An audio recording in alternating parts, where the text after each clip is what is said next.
Hey, Chuck Vosberg here, and it is a rainy day out here, but it has something to do with our first $1 million listing. So let me tell you the story. So I'm standing in front of our house where Pat and I live, and the street out in front of our house floods when it rains a lot. It's just one of those streets, it floods.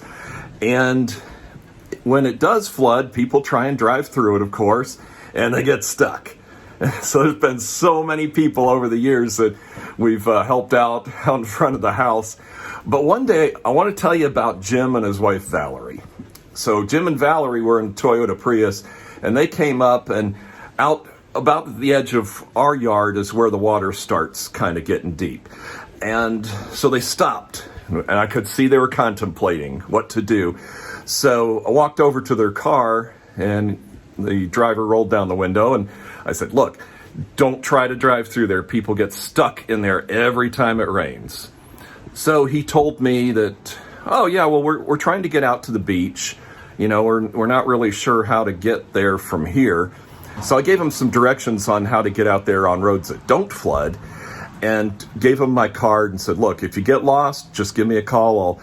I'll give you turn-by-turn directions. I've lived here my whole life. And if you get stuck, give me a call. I got a big truck. I'll come get you.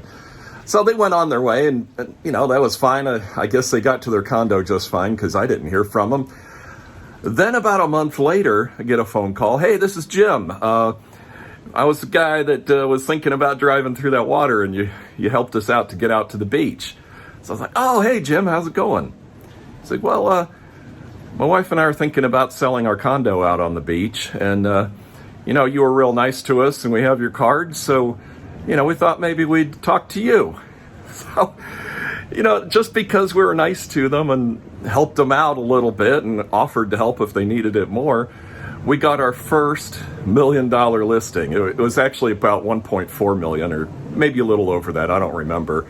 There's been many since, but the first one's always a special one. And it's extra special because we didn't get it through any of the usual realtor methods. It was just walking out to somebody and lending a hand. So it always pays off to be nice, and it always pays off to serve your fellow man. Whether you get money out of it or a listing or anything, it always pays off because, you know, we've helped many people. I've even hooked my truck up to people's cars and pulled them out of there, and you know, it's always a pleasure to help people out. It truly is. But that's the story of how we got our first $1 million listing. So thanks for watching. I just wanted to share that with you today. And you have a wonderful day. And I hope the street doesn't flood. Bye-bye.